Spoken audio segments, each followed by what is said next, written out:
City at the top of the hour every weekday from 10 a.m. to 2 p.m. The fourth presents discussion, debate, commentaries on social, political issues, current events, sports, entertainment, religion, education, science, and every Saturday at 10:30 a.m. for a full presentation on controversial issues such as war on blacks, are Republicans dumber than Democrats? Information which might irritate you, make you cry, make you laugh, but above all, will make you smarter. Join us every time. It is the right thing to do. It is the only way to keep your sanity in a world of chaos, hypocrisy, immorality, and deception. Welcome to Common Sense.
Hello everyone, I am MD and this is the fourth branch program, the place for common sense. Do you like gossips? Well, who doesn't? We don't know whether that falls under the category of gossiping or crime. Now the picture you're looking at on your screen, or behind me rather, is, well, the picture of a famous actress implicated in some college scandal. Now, we talked about that before.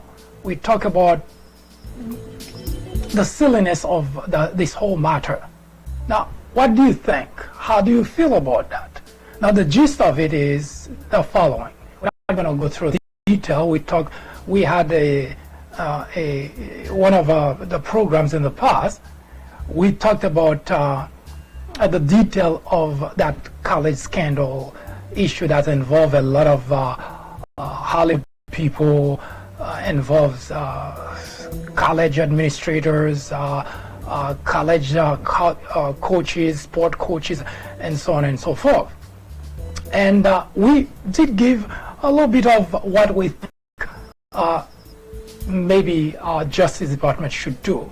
We'll just take a quick look at really the evolution of this whole matter. And I know where a lot of people stand because I heard the argument, I heard the discussion, I heard all the outrage about privileged people. People in Hollywood, of course, are considered privileged. So, what is the takeaway? Should we, the rest of us, should we be outraged? Should we feel that, well, those people shouldn't have that kind of privilege? Should they go to jail?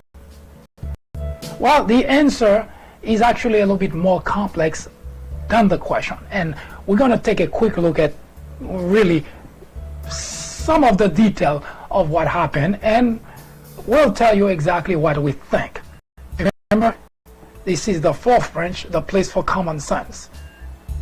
Because there are a lot of voices you're hearing, this person, and that other person. They all have a point of view. They all seem to think, well, here's what should happen. But what does common sense fall into this whole thing? Let's take a quick look to see what we can find about that.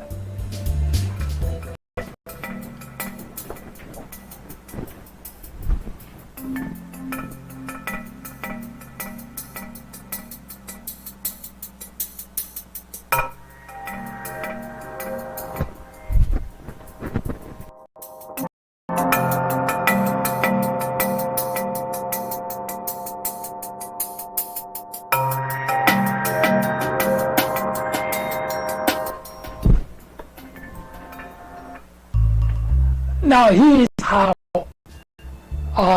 CBS reported this whole matter. It says a parent in the largest college admission scheme ever prosecuted is expected to plead guilty. That was a few hours ago. That was reported by CBS News. Los Angeles businessman Devin Sloan is alleged to have paid the scheme's mastermind, Rick Singer, $250,000 to get his son into USC, that's University of Southern California, as a water polo recruit, even though the teen doesn't even play the sport. Now, when a high school guidance counselor questioned the sports credential, one of Singer's alleged accomplices at USC stepped in. Prosecutors say she denied to the admission office in an email saying Sloan's son was an attack perimeter player who competed in summer leagues in Italy, Greece, Serbia, and Portugal. My God, the kind of thing that money can buy. $250,000 can buy you a lot of lies. You can get into college, you can have many people have their hands greased and get you in college. Now, don't get me wrong, I understand the outrage, because a lot of people, they make a lot of effort, they study hard, they go and take tests, and they try to get into a college of their choices, what we considered good colleges, reputable colleges, where we think if you graduate from, Ivy League school, your chances of getting a good job, a better job, are better than average. And that's why, well, we all try to get into one of those colleges. Now, there is absolutely nothing wrong with that, right? Now, what the Department of Justice is looking at these particular scenarios and think that is a crime. Now, if you've been trying to get into an Ivy League school, or even if it's not an Ivy League school, you struggle, you try, you did your best, but you didn't get in. You didn't get that letter you would love to have gotten. And yet, people who did not leave a finger because their parents have money, they can get into those Ivy League schools, which means they don't have to struggle in life. In fact, they weren't struggling in life because their parents already have money. They're already rich people. But that's why I said, is it a crime or is it just gossip? How should this whole thing be worked out in the justice system? Let me show you. Well, I'll tell you two aspects of this from the perspective of common sense. And you'll understand where I'm coming from, because I don't look at things the same way everybody else does, because emotion is involved, because I can look at it this way. It's unfair, obviously. Don't get me wrong, I understand that point of view. It's unfair that someone did not make any effort and then get into an Ivy League school. But you did everything that you could. Study hard.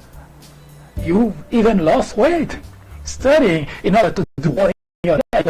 You yearn the idea of being accepted into an Ivy League school.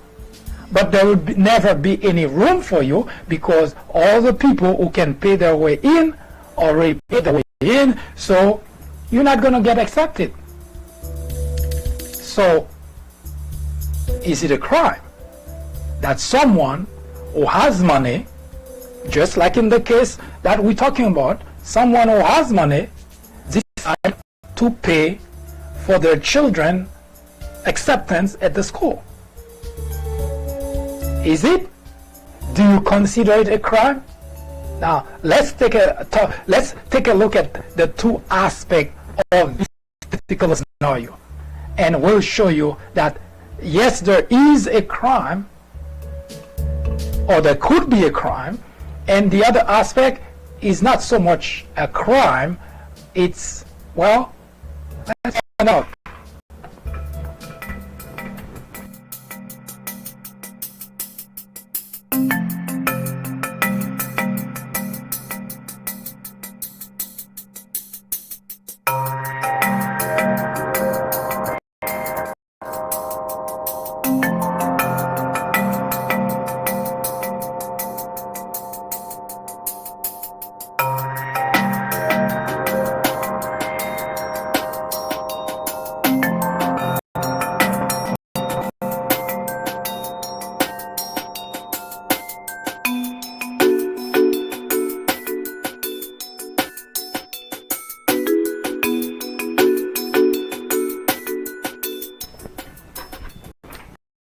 One thing for certain, prosecutors were livid. They think that should have never happened in America, because how could you have millions of dollars and then go and bribe someone to get your kids into Ivy League school? Now, keep in mind the following. I know that there are a lot of people who are outraged. A lot of people, especially young people who try to get into Ivy League school, parents who try to get their kids to encourage their kids to study hard so that they can really be accepted into Ivy League school, and so on and so forth. I understand all this outrage. But let's take a look at it from a different angle. If you have money, you can buy anything for your children, would you not? Of course you would. Anybody would, including, well, unfortunately, bribing. Actually, I don't want to say bribe because, well, actually it is bribe. You give money to someone and you say, maybe out loud or it's implied, however this is worked out, but it is understood that the money is not a gift. Well, it is a gift in exchange for kind of buying something.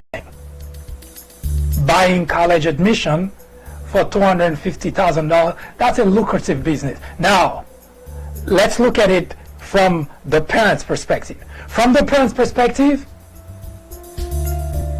they didn't commit a crime. That was bad judgment, because they didn't force anyone to do anything. Yes, they use money and they say, would you? But if you pause for a moment, if the school didn't have crooks, if the school did have people who have ethics as they are supposed, would that have happened? The answer is no. No matter how much money you have, it cannot. My mother always used to say, it takes two to tango. Now, I can bring you a bag of money and say, I would like my son to be admitted to your school. Now, if you are administrators, you dean or whatever, because I'm certain the administrator may have to relate this type of transaction to the dean, to the principal, to whoever would have to interact with that student, with that individual. Because you don't want if you think about it logically, the reason it has to happen is because if you have a Dumbo, someone who is not up to the class, and then that person is admitted to the school, and then suddenly professors start having conversation about individual X who is not really, doesn't seem to have, that person I don't understand. All of a sudden it's going to become a scandal. So in order to contain that scandal, then other people at a higher level has to get involved. So which means the administrator that's taking the money for the school has to have done homework and getting other people involved. Now those people are the real criminal. Now I'm not saying that because I'm saying what the parent did was good. Don't get me wrong. That was bad taste, bad judgment, because any parent who has money, who can spend that much money to get your kids into Ivy League school, can spend that money to get your kids to have better education, tutoring, and so on and so forth in order to be admitted to the school, in order to be accepted rather to the school. But any parent who has money would spend money in order to get the better things of life for the children. Yes, it was bad taste, it was bad judgment.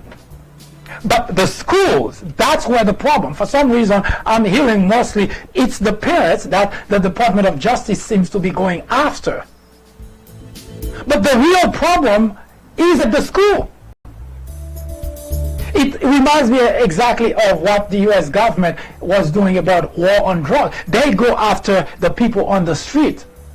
The people who are buying drugs to smoke, to do whatever, and the dealers, the people who are actually distributing the drugs, are left untouched.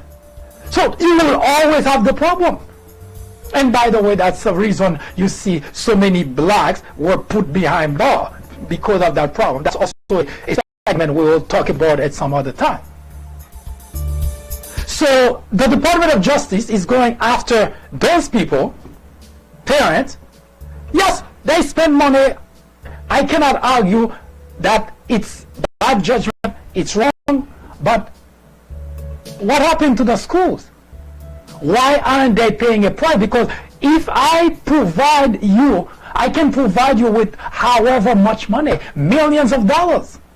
But if the school had people with ethics, with a certain degree of morality, then that money would have meant absolutely nothing. Oh no, Mrs. So-and-so, oh no, Mr. So-and-so. We cannot do that. He has to go through the process like everybody else. This is the way that we keep the school really functioning as an Ivy League school. So, are those people, did they exercise judgment? Of course they did.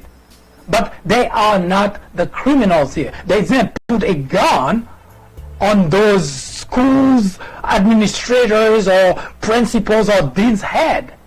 They simply say, here's money, can you get my kid into the school? And those corrupt administrators took the money, and now the only people the Department of Justice seems to be going after are those parents who exercise bad judgment.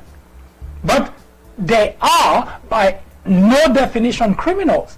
Yeah, they took advantage of a system. By the way, that's something that's been going on for the longest. Behind the scene, they usually people give money to alma mater, give money. You see Donald Trump getting into an Ivy League school. How do you think that happened?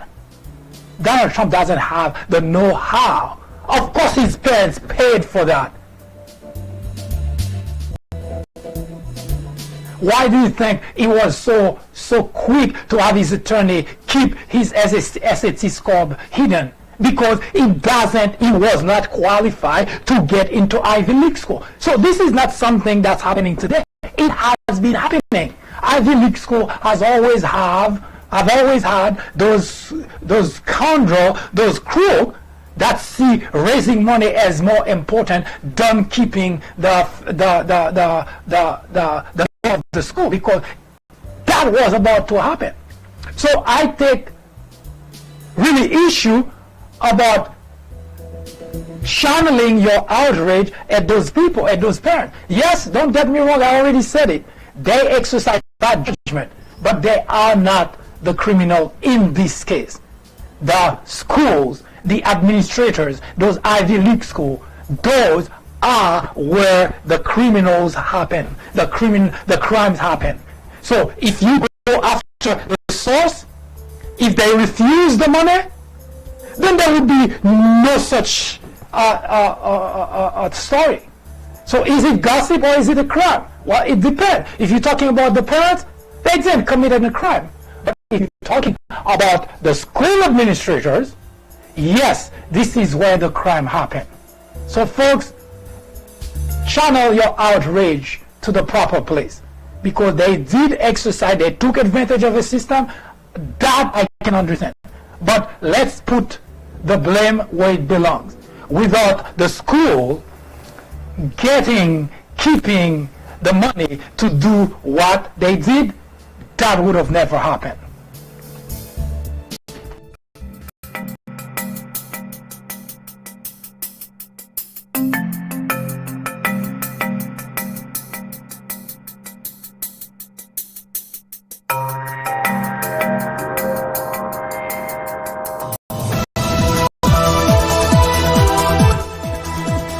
That was an update through the prism of common sense.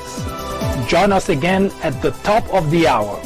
I am MD, host of the Fourth Branch program, the place for common sense. Send us comments, criticism, suggestion, or simply let us know how we're doing. Thank you for watching. See you in just a bit.